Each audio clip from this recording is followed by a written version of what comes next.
নমস্কাৰ N studies pay চেনেলটোলৈ স্বাগতম জনাইছোঁ। এইটো ভিডিঅ'ত আমি কি আলোচনা কৰিম তোমালোকৰ নৱম শ্ৰেণীৰ অসমীয়া ব্যাকৰণ। ইয়াতে মই নত্যবিধি সত্যবিধি বেছিকৈ দিয়া নাই, যিহেতু নত্যবিধি সত্যবিধিৰ বহুকেইটা নিয়ম আছে। কিন্তু মই ইয়াতে তোমালোকক কি আলোচনা কৰিম, আগতে এখন কুৱেশ্যন পেপাৰৰ যি কুৱেশ্যন আহিছে নত্যবিধি সত্যবিধিত সেইটো আলোচনা কৰিম, মানে তোমালোকক দেখাই দিম।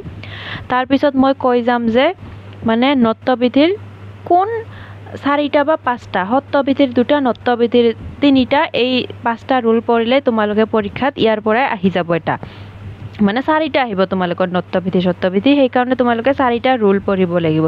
তাৰপিছত জুৰীয়া শব্দ, দ্বন্দ্ব সমাস কাক বোলে, দ্বন্দ্ব সমাসৰ উদাহৰণ বুজাই দিম, আৰু আবেদন। তোমালোকে যদি পৰীক্ষাত কি আবেদন লিখিব দিয়ে সেইটোতো মই নাজানো যে পৰীক্ষাত কি আবেদন লিখিব দিব পাৰে। মই ধৰি লৈছোঁ মানে এইটোৱে দিব যে তোমালোকৰ প্ৰধান শিক্ষক নাইবা শিক্ষয়িত্ৰীক কিবা এখন আবেদন লিখিব দিব।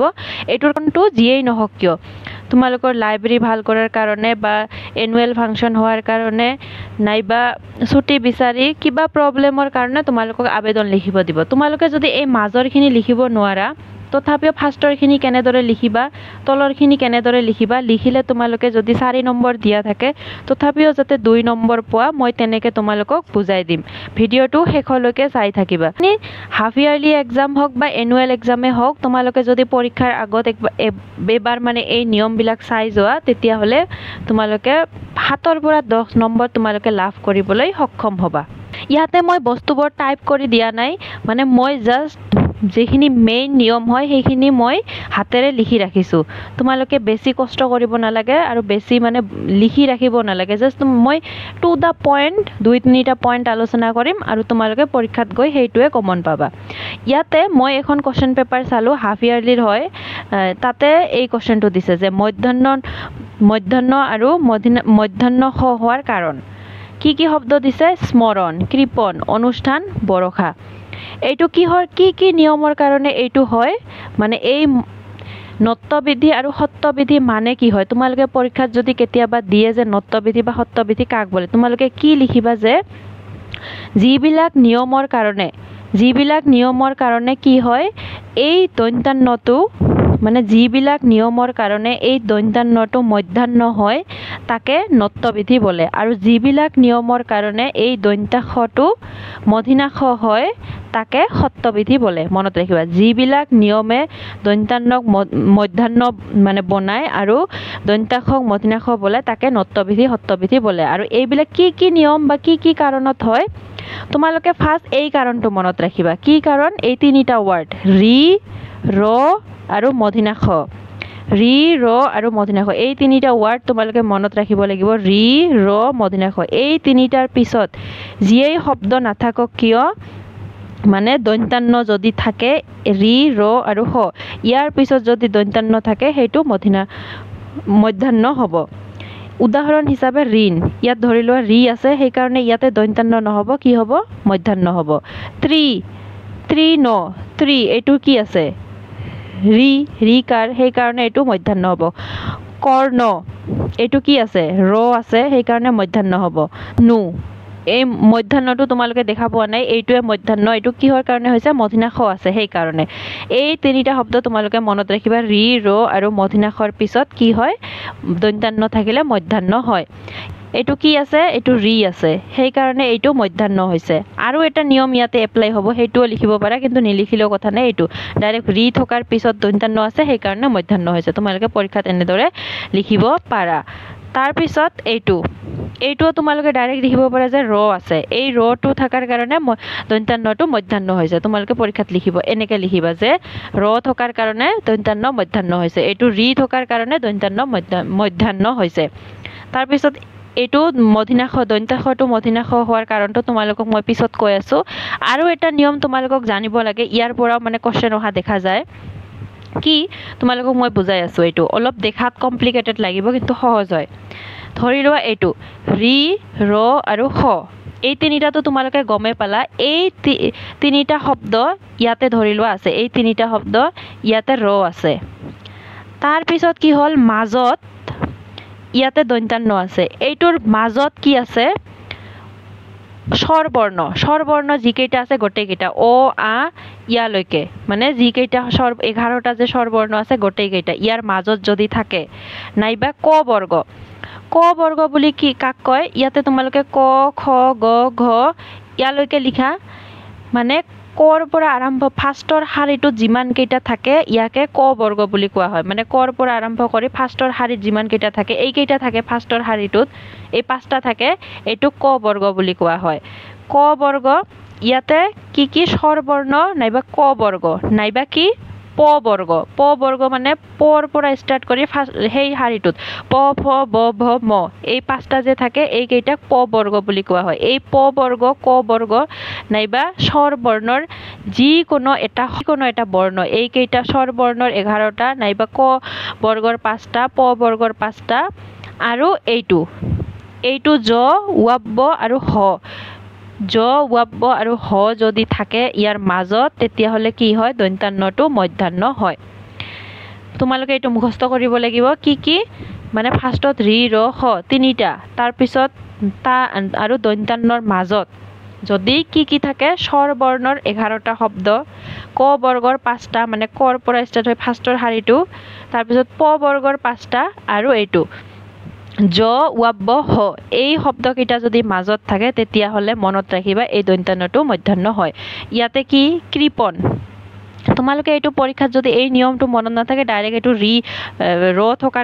ৰি থকাৰ কাৰণে হৈছে বুলি দিব পাৰে এইটো দিলে শুদ্ধ কিন্তু যদি সেই নিয়মটো তোমালোকে পাহৰি তিনিটাৰ এটা আছে তাৰপিছত এইটো ধৰি লোৱা দন্ত্যান্ন আছে তাৰপিছত কি আছে প বৰ্গ পটোৱে আছে সেইকাৰণে কি হ'ল এই দন্ত্যান্নটো মধ্যাহ্ন হ'ব তোমালোকে পৰীক্ষাত এই নিয়মটো ভালকে মনত নাৰাখিলেও একো কথা নাই কাৰণ কি চোৱা ইয়াতে যে কাৰণটো এই নিয়মত পৰে কিন্তু ওপৰৰ নিয়মটো হিচাপতো তোমালোকে লিখিব পাৰা যে ৰ থকাৰ কাৰণে ৰৰ পিছত ন থকাৰ কাৰণে ডাইৰেক্ট কি হৈছে দন্ত্যান্নটো মধ্যাহ্ন হৈছে কিন্তু এনেকুৱা যদি শব্দ দে এই দুটা শব্দৰ কাৰণে তোমালোকে এই নিয়মটো জানিব লাগিব যে ৰাৱণ গ্ৰহণ এইবিলাক শব্দ দে কাৰণ এইটোৰ মাজত কি শব্দ আছে ৱ আছে এইটো হ আছে আছে এইটো ৰ আছে তলত এই কেইটাৰ মাজত ৱ আছে হ আছে সেইকাৰণে কি হৈছে দন্ত্যান্নটো মধ্যাহ্ন হৈছে মানে বিশেষকৈ তোমালোকে এই তিনিটা শব্দ মনত ৰাখিব লাগিব এই তিনিটা শব্দ যদি মাজত থাকে আৰু তাৰ আগত যদি এই তিনিটা শব্দ থাকে এই তিনিটা মাজত তাৰ আগত যদি এই তিনিটা তেতিয়াহ'লে কি হয়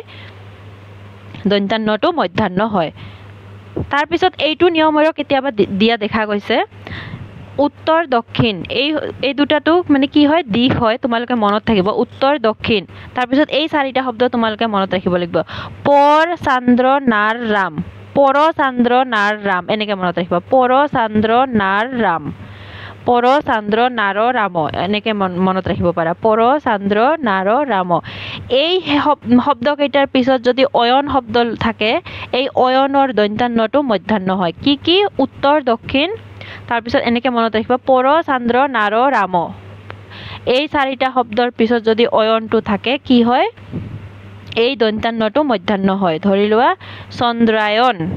চন্দ্ৰায়ন এনেকে হ'লে মধ্যাহ্ন হ'ব তাৰপিছত পৰায়ন চান্দ্ৰ নাৰ ৰাম উত্তৰ দক্ষিণৰ পিছত কি হয়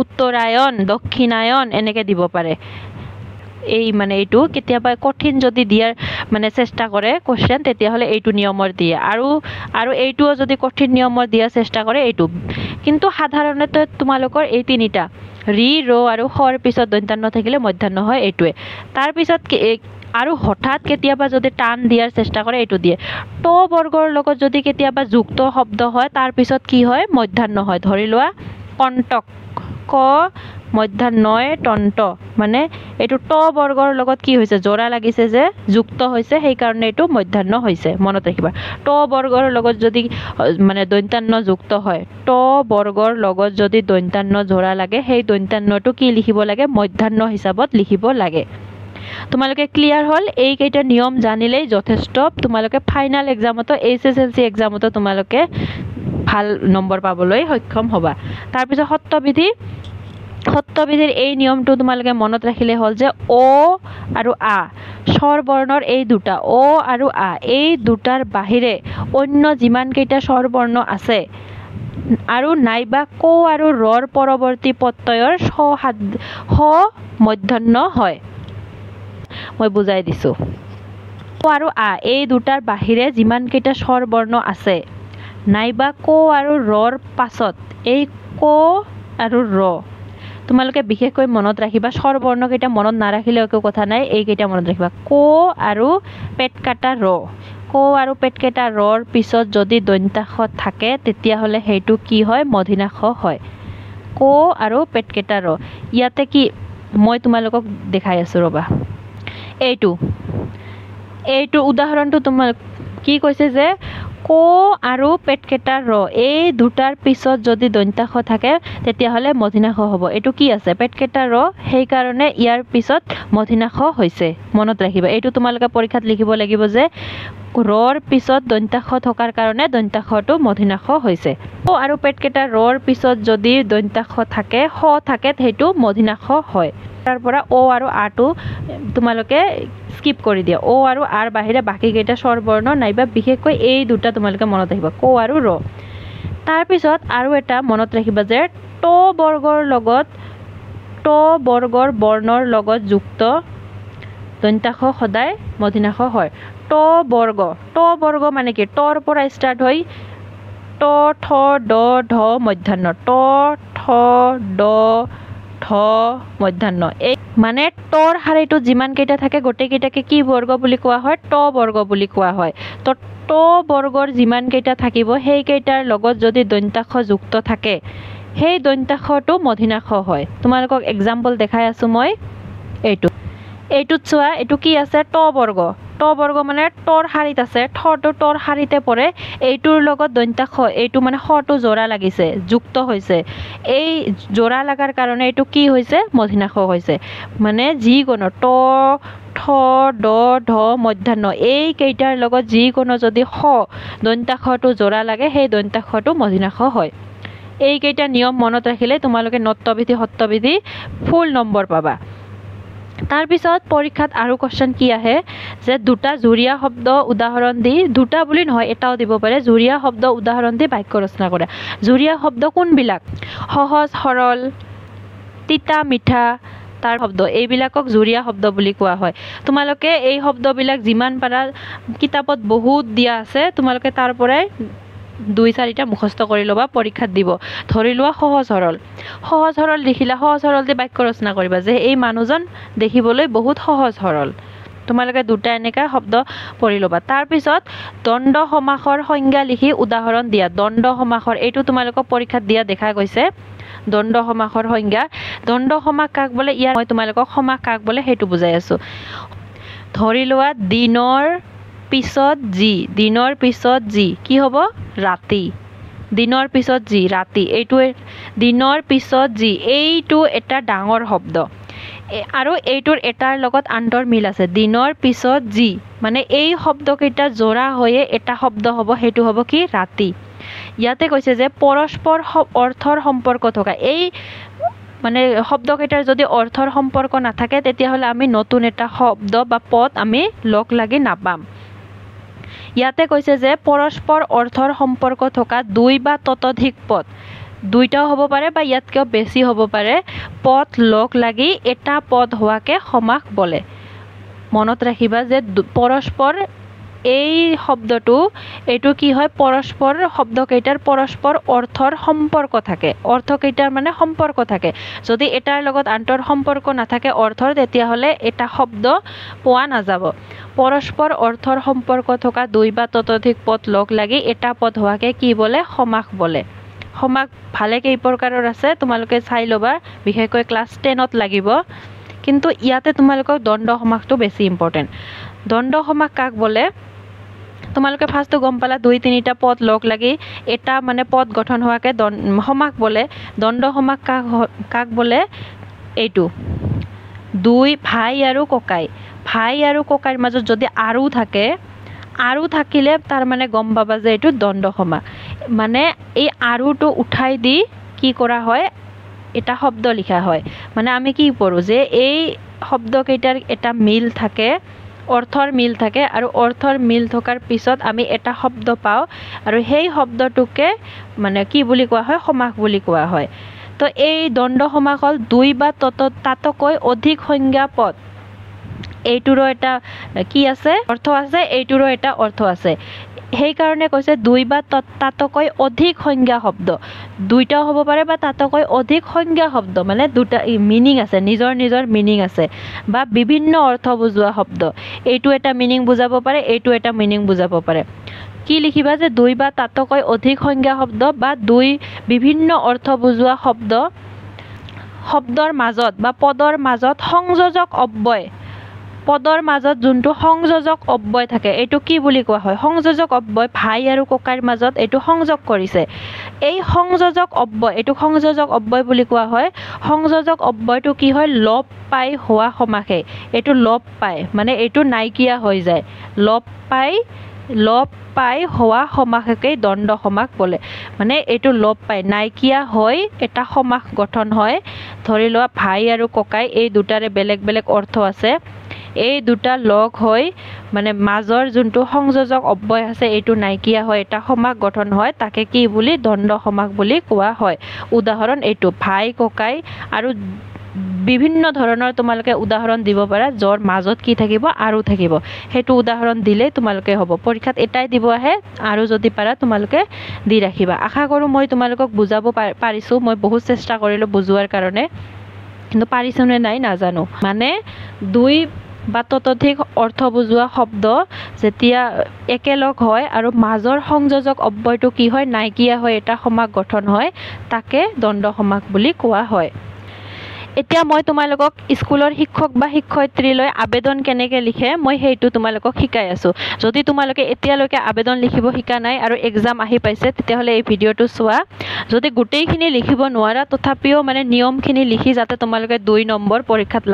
লাভ কৰিবলৈ সক্ষম হোৱা সেইটো উদ্দেশ্যৰে মই এই কোৱেশ্চনটো আনিছো ধৰি লোৱা তোমালোকক দিছে স্কুলৰ প্ৰধান শিক্ষক বা শিক্ষয়িত্ৰীলৈ কিবা এটা প্ৰবলেম ধৰি লোৱা তোমালোকক কৈছে যে তোমালোকে স্কুলৰ কাৰণে এখন টিচাৰ্ছ ডে শিক্ষক দিৱসৰ কাৰণে প্ৰগ্ৰাম পাতিব খোজা সেইটোৰ কাৰণে তোমালোকক প্ৰধান শিক্ষক বা শিক্ষয়িত্ৰীলৈ আবেদন লিখিব দিছে নাইবা তোমালোকে লাইব্ৰেৰীত নতুন বুক লাগে সেইটোলৈ আবেদন লিখিব দিছে নাইবা তোমালোকে গা বেয়া হৈ আছে ছুটি লৈ আবেদন লিখিব দিছে চতুৰ্থ পিৰিয়ড বা তৃতীয় পিৰিয়ড নাইবা তোমালোকে এদিন স্কুল ক্ষতি কৰিছা তাৰ পিছৰ দিন তোমালোকে আবেদন লিখি লৈ যাব লাগে যিকোনো কাৰণ হ'ব পাৰে যিয়ে আবেদন লিখিবলৈ নিদিয়ক কিয় তোমালোকে মানে যাক লিখিবলৈ দিয়ে সেইটো লিখিবা ফাৰ্ষ্ট তোমালোকে কি কৰিবা কাগজখন যে থাকিব তোমালোকৰ কপিটো যে দিব এইটো এনেকৈ তোমালোকে এটা ভাঁজ বনাই ল'বা ভাঁজ বনাই লৈ ইয়াতে কি লিখিবা প্ৰতি বুলি লিখি এনেকৈ এটা কমা দিবা মনত ৰাখিবা এইটো বহুত ইম্পৰ্টেণ্ট হয় প্ৰতি বুলি লিখি এনেকৈ এটা কমা দিবা কমা দি এই কমাটোৰ তলৰ পৰা ষ্টাৰ্ট কৰিবা যে ইয়াতে তোমালোকৰ মানে স্কুলৰ নামটো লিখিবা নাইবা কিবা এটা বনাই স্কুলৰ নাম দিবা বিশেষকৈ বৰ্তমান তোমালোকে স্কুলৰ নামটো দিব পাৰা নিজৰ স্কুলৰ নামটো দিবা যে লাষ্টততো স্কুলৰ নামৰ পিছত বিদ্যালয় থাকে কি দিবা যে বিদ্যালয়ৰ প্ৰধান শিক্ষক মহোদয়ৰ যদি শিক্ষক হয় তেতিয়াহ'লে মহোদয়ৰ আৰু যদি শিক্ষয়িত্ৰীলৈ লিখা তেতিয়াহ'লে মহোদয়াৰ এনেকৈ মহোদয়াৰ যদি ছোৱালী হয় তেতিয়াহ'লে আকাৰ দিবা আৰু যদি শিক্ষক হয় বা অধ্যক্ষ হয় তেতিয়াহ'লে কি দিবা মহোদয়ৰ সমীপেশু এইখিনি লিখিবা কি লিখিবা প্ৰতিৰ তলত এনেকৈ কমা এটা দিবা কমাৰ তলৰ পৰা ষ্টাৰ্ট কৰিবা স্কুলৰ নামটো ধৰি লোৱা তোমালোকৰ স্কুলৰ নাম যিয়ে হ'ল যে বা উচ্চ মাধ্যমিক বিদ্যালয় বা যিকোনো উচ্চতৰ মাধ্যমিক বিদ্যালয়ৰ এনেকৈ দিবা বিদ্যালয়ৰ প্ৰধান শিক্ষক বা প্ৰধান অধ্যক্ষ মহোদয় বা মহোদয়াৰ সমীপেশু এইখিনি লিখিবা লিখাৰ পিছত তোমালোকে এইখিনিৰ তলত আৰু এইটো যদি পাৰা এক লাইনত লিখাৰ চেষ্টা কৰিবা এই গোটেইখিনি লাইন যদি নোৱাৰা তোমালোকে যিখিনি বাকী থাকিব সেইখিনি এইটো ছাইডত নানিবা এই শেষতে তোমালোকে শেষ কৰিবলৈ চেষ্টা কৰিবা যদি ইয়ালৈকে লিখিছা দুই এটা শব্দ বাকী আছে তোমালোকে এইখিনিতে এনেকৈ শেষ কৰি দিবা এই পিনে নানিবা তাৰপিছত তাৰ তলতে তাৰিখ দিবা তাৰিখটো যিদিনা এক্সাম হয় সেইদিনা তাৰিখটো দিবা তাৰপিছত তোমালোকে ডাইৰেক্ট প্ৰতিৰ সমান কৰি এনেকৈ কি লিখিবা বিষয় কি মানে যিটো কাৰণত তোমালোকে এই আবেদনখন লিখি আছা সেইটো বিষয় লিখিবা ধৰি লোৱা তোমালোকে শিক্ষক দিৱস পাতিব খোজা শিক্ষক দিৱস পতাৰ অনুমতি বিচাৰি বা শিক্ষক দিৱস পতাৰ কাৰণে বা বাবে আবেদন এনেকৈ দিবা। ইয়াতে তোমালোকে যিটো বিষয়ত লিখিব দিয়ে পৰীক্ষাত, ধৰি লোৱা শিক্ষক দিৱস পাতিব, নহ'লে ধৰি লোৱা তোমালোকে ছুটি বিচাৰি যে ছুটিৰ বাবে আবেদন বা চতুৰ্থ পিৰিয়ডৰ পিছত ছুটি বিচাৰি আবেদন, কাৰণটো দিবা, দি দিবা এইটোৰ বাবে আবেদন। তাৰপিছত এই প্ৰতি বিষয়ৰ তলত ডাইৰেক্ট কি লিখিবা? মহাশয়।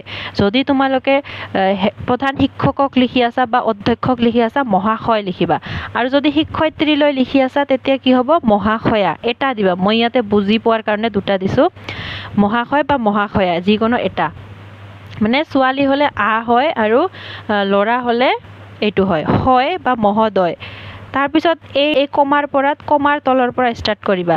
বিনীত নিবেদন এই যে, একো তোমালোকে লিখিব নোৱাৰিলেও এই লাইনখিনি লিখিবা। বিনীত নিবেদন এই যে, এইখিনি লিখিবা। বিনীত নিবেদন এই যে মই এইখন বিদ্যালয়ৰ এজন ছাত্ৰ বা ছাত্ৰী। তোমালোকে এনেকৈ ষ্টাৰ্ট কৰিবা যে এই যে মই এইখন বিদ্যালয়ৰ এজন ছাত্ৰ বা ছাত্ৰী, মোৰ নাম এইটো। আৰু যদি বহু কেইজন মিলি আবেদন লিখি আছা যে আমি এইখন বিদ্যালয়ৰ ছাত্ৰ বা ছাত্ৰী, আমাৰ নাম এনেকৈ দিবা। আমি এইটো প্ৰগ্ৰাম পাতিব খুজিছোঁ বা এইটো শিক্ষক দিৱস পাতিব খুজিছোঁ, এইটো তাৰিখত পাতিব খুজিছোঁ, মানে যি লিখা আৰু লিখিবা তোমালোকে যে এইটো দিৱসত 5 ছেপ্টেম্বৰৰ দিনা আমাৰ বিদ্যালয়ত এখন শিক্ষক দিৱস উদযাপন কৰিব বিচাৰিছোঁ।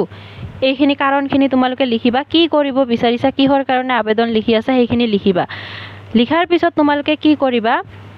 তলত পেৰেগ্ৰাফটো চেঞ্জ কৰিবা। পেৰেগ্ৰাফটো চেঞ্জ কৰি এনেকৈ দিবা, গতিকে মহোদয়ে যাতে আমাৰ, যদি তুমি অকলে লিখি আছা দিবা মহোদয়ে যাতে মোৰ আবেদনটো গ্ৰহণ কৰে, এনেকৈ দিবা। মহোদয়ে যাতে, আৰু যদি এইটো ছোৱালী হয় কি দিবা? মহোদয়াই যাতে মোৰ আবেদনটো গ্ৰহণ কৰে। মোৰ আপোনাৰ ওচৰত সৰল গোহাৰি। এইখিনি তোমালোকে লিখিবা। এই ফৰ্মেটটো, গঠনটো তোমালোকে যদি ফ'ল' কৰা, মাজৰখিনি যদি তোমালোকে ভালকৈ লিখিব নোৱাৰা তথাপিও 2 মাৰ্কটো পায়ে যাবা। তাৰপিছত কি কৰিবা? এইটো ছাইডত এনেকৈ তোমালোকে দিবা ইতি আপোনাৰ একান্ত বাধ্য ছাত্ৰ বা ছাত্ৰী, নামটো দিবা, ক্লাছটো দিবা আৰু ৰোল নংটো দিবা। এনেকৈ তোমালোকে যদি আবেদন লিখা 2-3 নম্বৰটো পায়ে যাবা। আশা কৰোঁ তোমালোকক ভিডিঅ'টো ভাল লাগিছে। মই তোমালোকক মানে বহুত সহজভাৱে বস্তুবোৰ বুজি দিয়াৰ কাৰণে চেষ্টা কৰিছোঁ। যদি ভাল লাগিছে কমেণ্ট কৰিবা। মই ভৱিষ্যতে আৰু এনেকুৱা ধৰণৰ মানে ভিডিঅ', ৰচনা, আবেদন আৰু যিমানবিলাক আছে ভাৱ সম্প্ৰসাৰণ, গোটেইবিলাকৰ ওপৰতে মই ভিডিঅ' লৈ আহিম। Thank U.